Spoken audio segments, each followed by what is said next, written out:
দ্বাদশ শ্রেণী বিদ্যালয়ের নতুন ভবনের উদ্বোধন। সেই উপস্থিত আছেন আমাদের পবিত্র বিধানসভার মাননীয় উপাধ্যক্ষ, যিনি একটু আগে ওনার মূল্যবান বক্তব্য এখানে রেখেছেন। এই বিধানসভা কেন্দ্রের মাননীয় বিধায়ক শ্রী রামপ্রসাদ পাল মহোদয়, Shri N C. Sharma, director secondary education, government of Tripura, এবং মঞ্চে আসীন আছেন Shrimati Leena Debbarma, principal Suryamaninagar higher secondary school, এবং আমার সামনে উপস্থিত আছেন বিভিন্ন স্তরের যারা জনপ্রতিনিধিগণ আছেন, স্কুল ম্যানেজমেন্ট কমিটির সদস্যরা, বিশিষ্ট ব্যক্তিবর্গ, প্রাক্তন ও বর্তমান শিক্ষক শিক্ষিকা, প্রাক্তন ও বর্তমান ছাত্রছাত্রী, অভিভাবক, অভিভাবিকা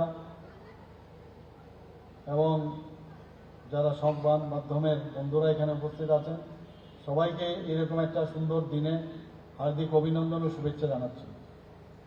এখানে বিস্তারিতভাবে আমাদের ডেপুটি স্পিকার মহোদয় বিস্তারিত আলোচনা করেছেন এই স্কুলের রীতিকথা।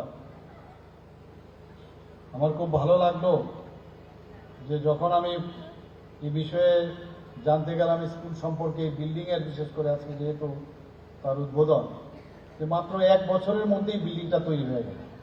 এটা একটা সাংঘাতিক বিষয়। আমি এর জন্য যারা পিডব্লিউডি ডিপার্টমেন্ট যারা এই কাজটা করেছেন তাদেরকে আমি ধন্যবাদ দিতে চাই, যে ঠিক সময়ে এই কাজটা করেছেন। এবং যদিও এর পেছনে আমাদের মাননীয় ডেপুটি স্পিকার পিছনেই পড়েছিল, তবেই এটা সম্ভব হয়েছে। আমি এর জন্য ওনাকেও আমি ধন্যবাদ দিতে চাই, যে কাজ কিভাবে করানো যায় এটাও কিন্তু একটা উদাহরণ হিসাবে আগামী দিন আমরা দিতে পারি। আমাদের ত্রিপুরা সরকার এবং আমাদের এডুকেশন ডিপার্টমেন্টের মূল যে উদ্দেশ্য, সেটা হচ্ছে গুণগত মানের শিক্ষা। সেটা আমাদের দেওয়া কর্তব্য এবং দেওয়া উচিত। কেন দেওয়া, এই বিষয়ে আমাদের রামপ্রসাদ বাবু এখানে বলেছেন, যে যাদের হাতে আগামী দিন এই রাজ্য থাকবে, দেশ থাকবে, তাদেরকে যদি আমরা গুণগতভাবে নলেজেবল না করতে পারি, তাহলে কোনো অবস্থায়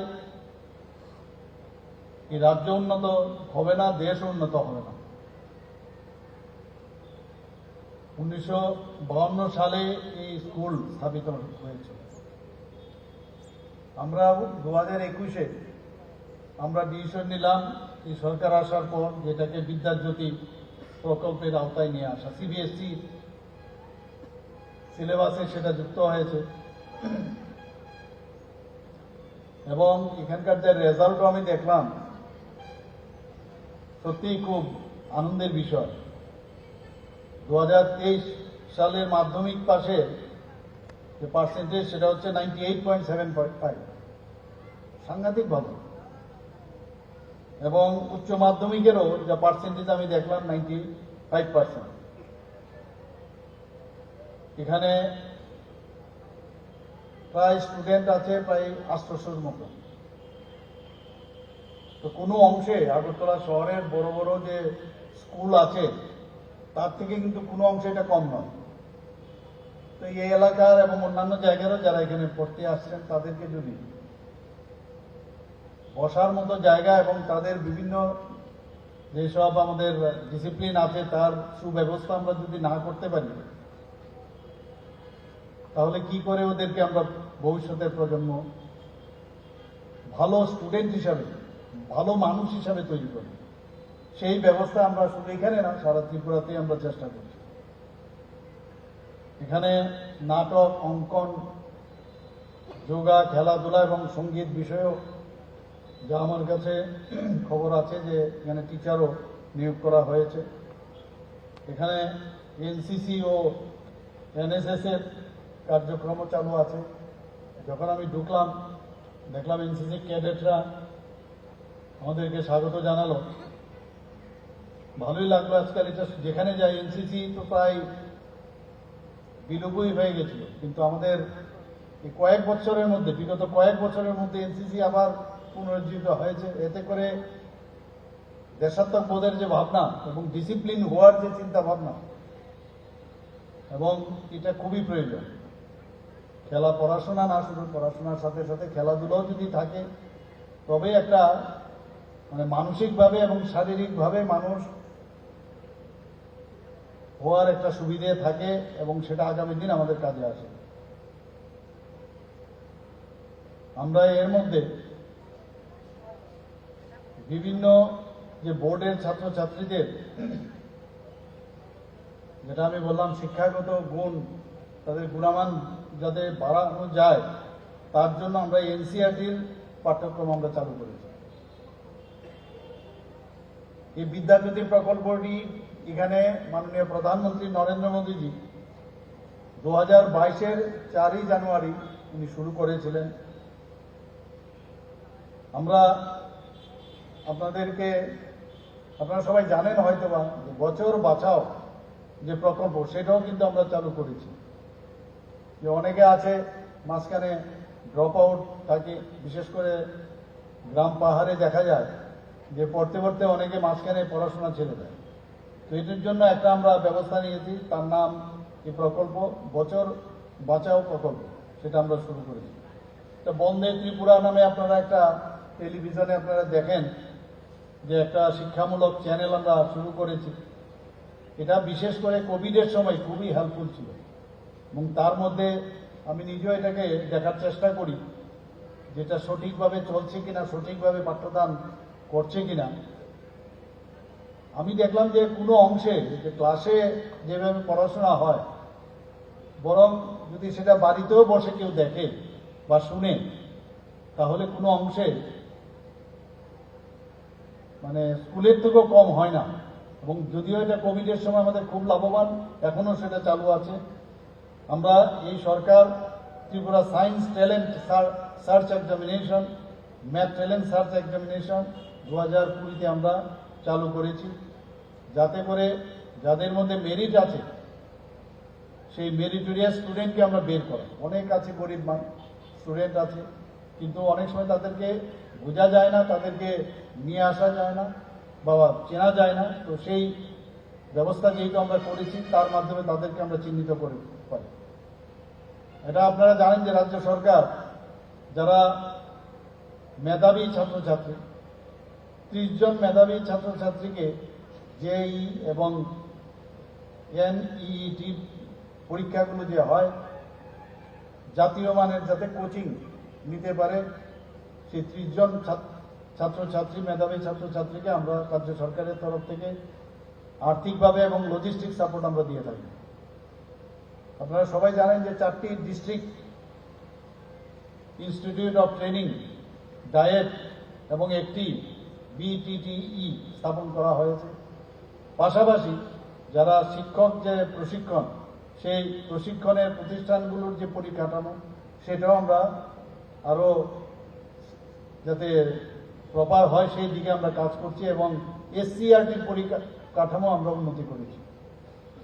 কিছুদিন আগে আপনারা নিশ্চয়ই জানেন যে যারা আমরা বলছি যে মেয়েদেরকে আমরা, বিশেষ করে মহিলাদের আমরা শক্তিশালী করব, সশক্তিকরণ করব, এর জন্য যারা মহিলারা জেনারেল ডিগ্রি কলেজে আছে তাদের সমস্ত রকমের ফি, আমরা টিউশন ফি থেকে আরম্ভ করে এক্সামিনেশন ফি থেকে আরম্ভ করে সব কিছু কিন্তু আমরা মকুব করে দিয়েছি। আমরা বিভিন্ন যে 8টি জনজাতি ভাষা এবং ককবরক, মণিপুরি, চাকমা, হালামক, সেগুলোর পাঠ্য বই আমরা আমাদের ত্রিপুরা সরকার এডুকেশন ডিপার্টমেন্টের তরফ থেকে তৈরি করেছি, এবং সেগুলো আমরা বিতরণও করেছি। ত্রিপুরা নিপুণ প্রকল্প, সবাই আপনারা এই নামটা জানেন, যে 3য় শ্রেণীর যারা ছাত্রছাত্রীরা, তাদের মৌখিকভাবে যাতে ওদের দক্ষতা বাড়ে, সেই নিপুণ ত্রিপুরা আমরা সেই স্কিমও আমরা চালু করেছি। বিদ্যা সেতু মডিউল, সেটাও আমরা সেই মডিউল তৈরি করেছি এবং সেটা কার্যকরী অবস্থায় আছে। প্রথম শ্রেণীর যারা ছাত্রছাত্রীরা 3 মাস পর্যন্ত এই বিদ্যা সেতু মডিউলের মধ্যে আমরা নিয়ে এসেছি। আমাদের ত্রিপুরায় বর্তমানে 180টি বিদ্যালয় প্রাথমিক শিক্ষা চলছে, যেখানে 8,833 জন শিশু সেটার লাভ পাচ্ছে। টিচিং লার্নিং ম্যাটেরিয়াল TLM এর প্রতিযোগিতা এর মধ্যে সম্পন্ন হয়েছে। ব্লক এবং জেলা স্তরে খুব অল্প পয়সায়, অল্প মূল্যে সেটা তৈরি করা হয়েছে। টুইনিং অফ স্কুল প্রোগ্রাম, এটাও আমাদের সেই কার্যক্রম হয়েছে। তাতে করে সরকারি ও বেসরকারি যারা বিদ্যালয়ের শিক্ষক শিক্ষিকারা, তাদের অভিজ্ঞতা যেন আরো সমৃদ্ধ হয়, তার জন্য এই ব্যবস্থা।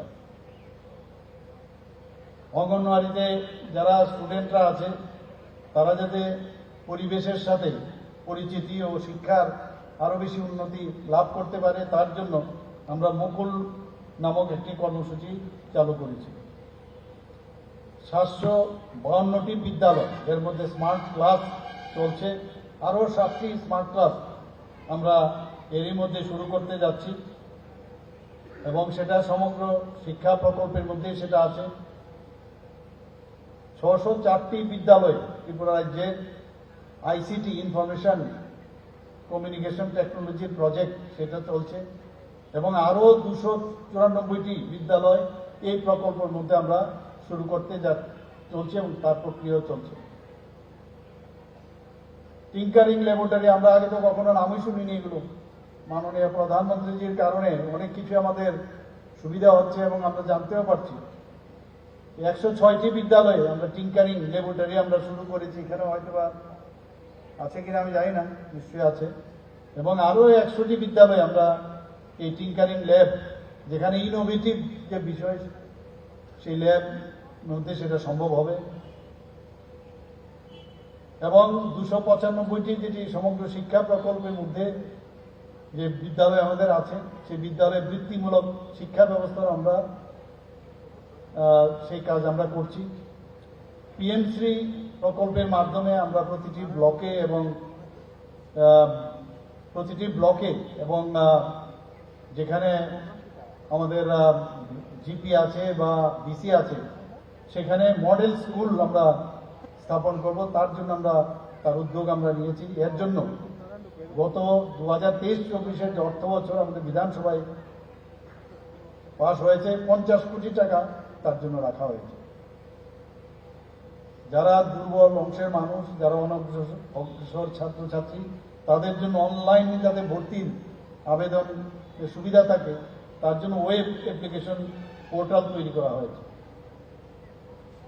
আমাদের মাননীয় ডেপুটি স্পিকার এই বিষয়ে বলেছেন যে বাইসাইকেল বিতরণ 2022-23 অর্থ বছরে আমাদের 44,600টি বাইসাইকেল আমাদের যারা ছাত্রীরা তাদের মধ্যে বিতরণ হয়েছে এবং এই প্রকল্পটি 23-24 আমরা রেখেছি। তার জন্য 9 কোটি টাকা ব্যয় বরাদ্দ আমরা এর মধ্যে রেখেছি। মুখ্যমন্ত্রী কন্যা আত্মনির্ভর যোজনা নামে একটি নতুন পরিকল্পনা আমরা নিয়েছি এবং যার মাধ্যমে যারা দ্বাদশ মানের, যারা পরীক্ষায় প্রথম 100 জন যারা স্থান পাবে, তাদের এই বিষয়ে মাননীয় ডেপুটি স্পিকার বলেছেন তাদেরকে স্কুটি দেওয়ার ব্যবস্থা আমরা করেছি, যাতে করে এতে অনুপ্রাণিত হয়, আগামী দিন পড়াশোনার উৎসাহ ওনারা পান, সেই ব্যবস্থা আমরা করেছি। PM3 এবং বিদ্যাজ্যোতি প্রকল্পে আমরা 400টি সরকারি বিদ্যালয়কে মডার্নাইজ করার সিদ্ধান্ত নিয়েছি এবং এর জন্য আগামী 5 বছরে 2,000 কোটি টাকা তা খরচ করা হবে। ত্রিপুরা অগ্নিবীর কর্মসূচি আমরা চালু করতে যাচ্ছি, যাতে করে আমাদের যারা ছেলে মেয়েরা আছে, স্টুডেন্ট, দেশাত্মবোধের ভাবনা চিন্তা ওদের মধ্যে আসে। কিছুদিন আগে আমি দিব্যাঙ্গদের একটা প্রোগ্রামে আমি গিয়েছিলাম এবং ওনাদের যে পারফরমেন্স আমি দেখলাম, সত্যি আমি অভিভূত যে ওনাদের যদি প্রকৃত অর্থেই প্রায় 40টার মতো হোম আছে। সেই হোম থেকে ওরা এসেছিল, এত সুন্দরভাবে ওরা বিভিন্নভাবে খেলাধুলায় এবং নাচ গান বিভিন্ন বিষয়ে ওদের পারফরমেন্স দেখে আমি অভিভূত হয়েছি যে কোনো অংশে ওরা কিন্তু সাধারণ যারা আছে মানুষ, সাধারণ স্টুডেন্ট, তাদের থেকে কোনো অংশে কম নয়। তো এদের জন্য চিফ মিনিস্টার স্পেশাল স্কলারশিপের একটা আমরা চালু করেছি।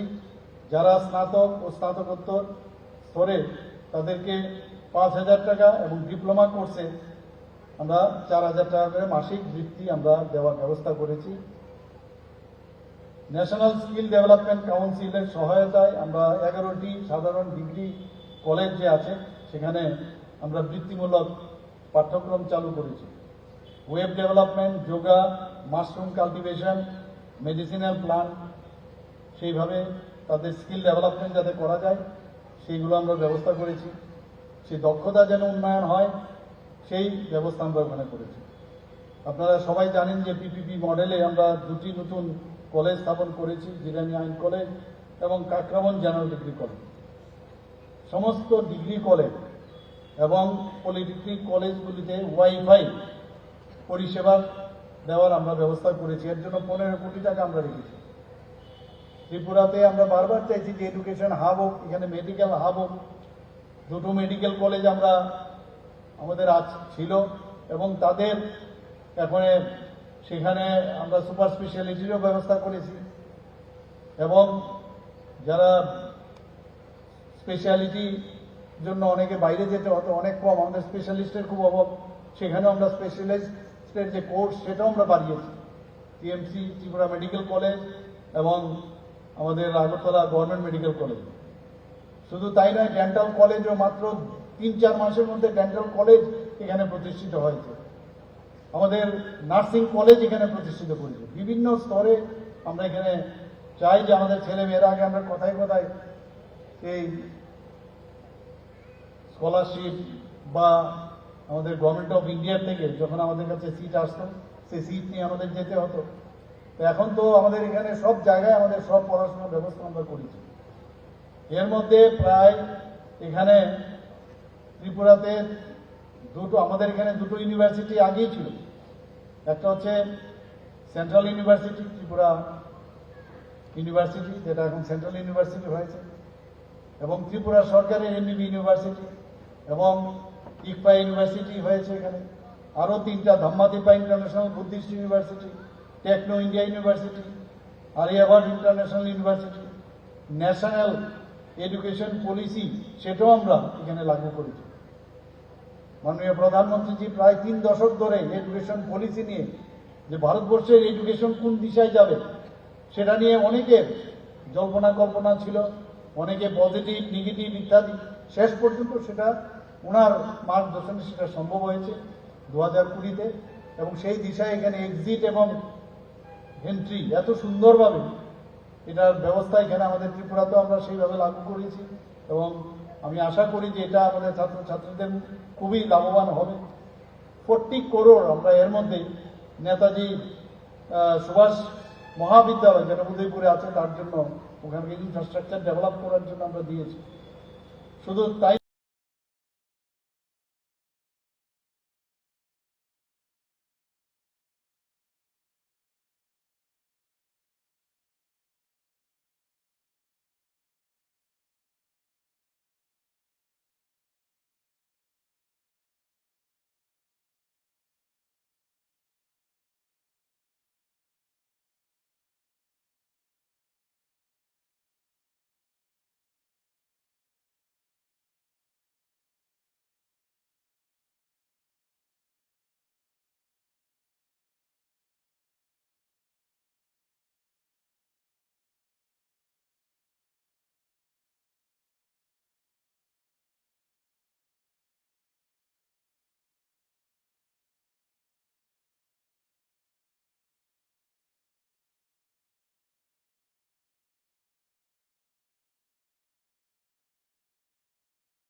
কারণ আগামী দিন এই ছেলে মেয়েরাই আমাদের ভবিষ্যৎ।